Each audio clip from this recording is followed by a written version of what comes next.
Hi, bye.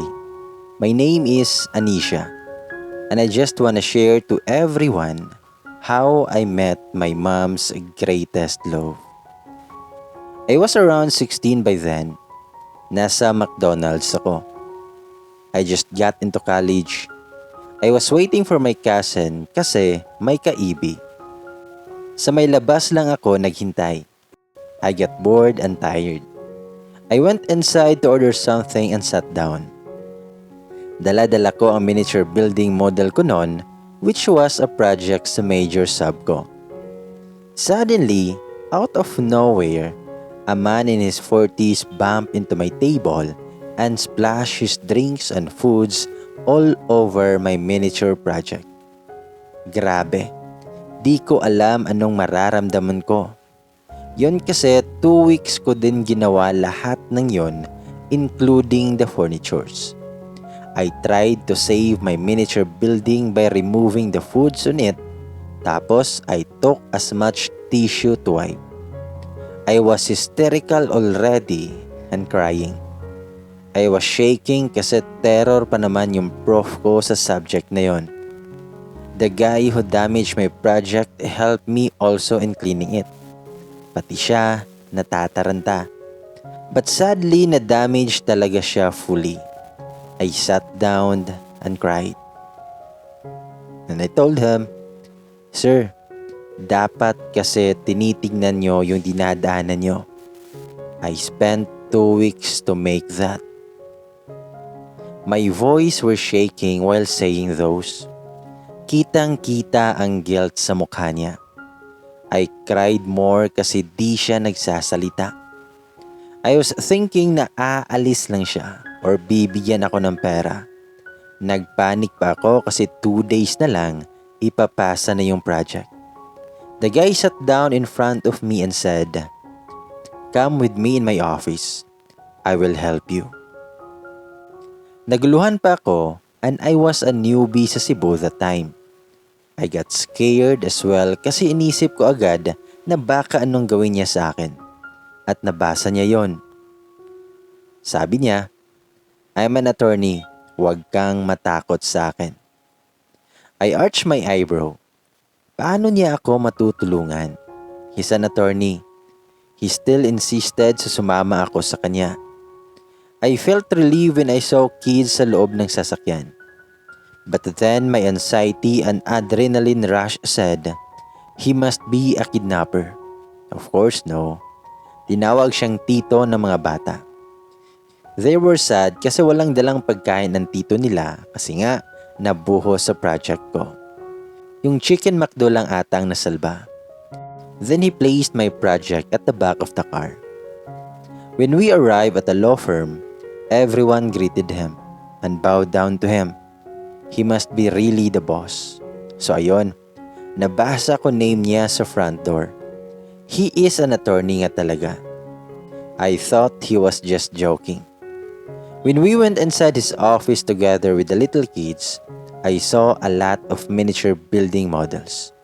Ang gaganda ng collections niya.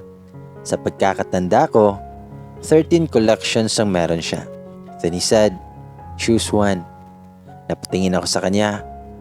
"Po, sure po kayo? Mukhang mamahalin itong miniatures nyo. You even have the basilica." I roam around at pinagpipicturan ko yung mga collections niya. Damn, ang gaganda. Swear. At sabi niya, mas mahal ang 2 weeks mong puyat at walang eksaktong tulog. I've been there. Dati umiiyak pa ako pag gumagawa ako ng miniatures. Then isang modelo ang mas nagustuhan ko. The model's name was my future house with Inyang. I tilted my head. Inyang? That's my mom's nickname. Shock. Plastered in my face at hinarap ko yung guy. I tried to scan him. Hindi ko siya makilala. Is he one of my mom's buddies way back? Or ex-boyfriend something? I told him na yung house ang gusto ko. It's a mixture of modern house and ancient Japanese houses. There were cherry blossoms and samurais. And I said, "Can I have this po?" He looked at it with sad eyes. Sabi niya, I made that miniature house together with your mom. Shock plastered on my face again. It's really my mom. Then I remember what my mom used to tell me whenever nag-uusap kami about love. My mom used to be so in love with this half Filipino, half a Japanese high school sweetheart niya daw. They were in a relationship from third year of high school until senior year of college. She's so in love with him that they even have matching tattoos na until now meron pa rin si Mami. It's his right thumb fingerprint. My mom was able to keep her diaries and photo albums. Doon ko siya nakilala. He's my mom's true love. They broke up kasi hindi payag yung grandparents ng guy. Cultural something related. Half Chinese kasi ang mom ko. Gusto ng grandparents ng guy na Japanese lang mapangasawa ng apo nila kasi yung may Filipino blood or any Filipina daw sa paningin nila is pera lang ang habol. Magpapakasalan daw for money. They insulted my mom at tinuturo-turo pa. They had to break up so they won't continue hurting my mom. My mom went to Manila right after graduating para magtrabaho as medtech, then nag-proceed na agad siya sa mid-school sa UST. It took 4 years for my mom to fully move on. Thank God, she met my dad sa med school and they had me and my kuyas. So back to the attorney guy. Ayun na. Naiiyak siya habang nakatingin sa akin. I don't know why. Natakot na ako noon. I regretted going with him sa law firm. At sabi niya, you look exactly like her when she was younger. Kaya nakilala kita agad. You can have that model or you can have another one also. Sinabi ko na lang na yung house lang gusto ko. Before leaving his office, we ate snacks and told me their story. They were both 15 years old when they fell in love. Maldita daw kay si mami ko. Transferee na maldita. Pinagtritripan niya daw pati mga kaibigan niya si mami. Kasi nga, baguhan sa school. But my mom is palaban. Natawag nga mom ko second day of school pa lang kasi sinuntok niya si Mr. Attorney. After nun, he would wait for my mom outside her classroom just to annoy her or prank her. Pero my mom would kick his balls or push him to the ground. Minsan tuwing nadadaanan niya classroom ng mom ko, sinisigaw niya pangalan ni mami with I love you pa. My mom just rolled her eyes. My mom got into the theater club kaya nung may theater show daw sila na Romeo and Juliet, Mr. Attorney made a big banner out of gabi leaves and rice sacks to support and annoy her as well. Nakalagay daw nun sa banner na made of gabi leaves is Go Juliet na Chinita. Meanwhile, si rice sacks is walang Juliet na Chinita. Sino pumili sa'yo? That didn't affect my mom kasi magaling talaga siya sa theater acting. After the play daw, he asked my mom na magkain sila sa labas. Before my mom agreed, sinuntok niya daw muna ito sa tiyan. LMAO. So ayun na, naging close sila after nun. Then naging real friends na sila hanggang sa si Mr. Attorney may romantic feelings na kay mami. His courtship were kinda unique. He would support my mom's theater plays. Siya gumagawa ng props or tumutulong siya mag-set up ng stage. My mom said yes after their final exam as a third year high school. So yun nga, first 3 years nila as in wala silang problema. Until Mr. Attorney's grandparents visited the Philippines.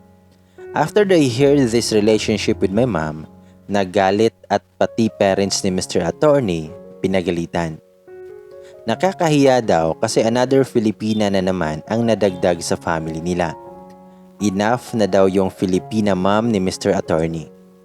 Sobrang baba ng tingin nila sa mga Filipina, lalo na sa mom ko na half Chinese. 4th year of college, they broke up.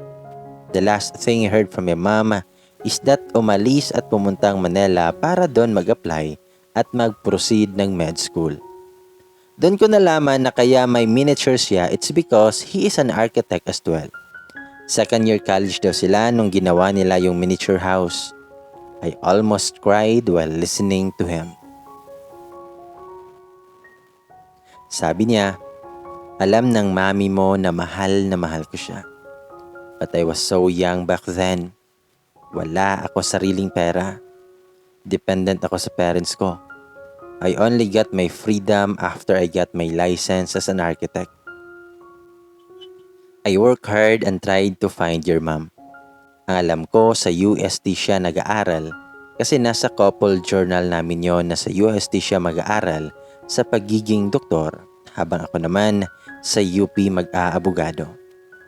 But then when your lola told me that she wants your mom to be away from me kasi I caused so much pain, I gave her depression. Then we both cried silently.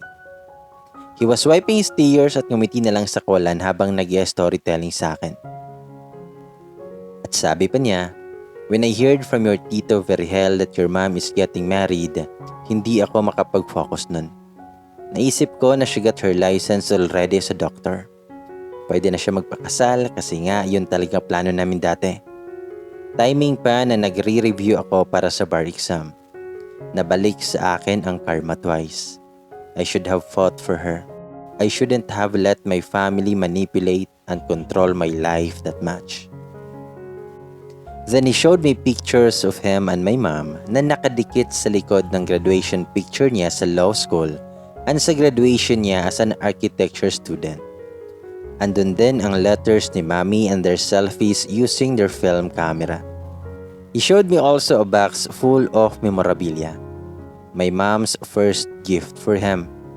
Their contract na after law school and med school magpapakasal sila. And more. He's wearing 2 rings also sa ring finger niya. He showed me the rings. Sabi niya, hindi na ako nagpakasal. Though I have 2 sons, pero hindi ako kasal. Ito ang isa is promise ring namin ng mami mo at itong isa ay engagement ring namin na pinagawa lang namin sa tito Vergel mo.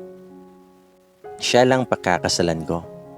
Maybe sa second life namin kami ang magpapakasal. I will always love and choose her. Take care of your mother for me. Tell her I said sorry. I left his office with a heavy heart and puffy eyes. Yung mga tao sa firm naguguluhan bakit maga ang mga mata ko. Dumiretso ako sa clinic ng mom ko. Buti na lang wala siyang pasyente nun. I placed the miniature house on her table at napatingin agad siya. She sat down slowly while staring at it. Tanong niya, where did you get this? I did not answer her question. Instead, I said, he said he's sorry and he will forever love and choose you. My mom scanned the miniature house at tumulo agad ang mga luha niya. Parang nag-flashback sa kanya lahat. I smiled, then magkaiba talaga ang greatest love at true love. My mom wiped her tears and sighed heavily. Naging attorney ba siya? My mom asked.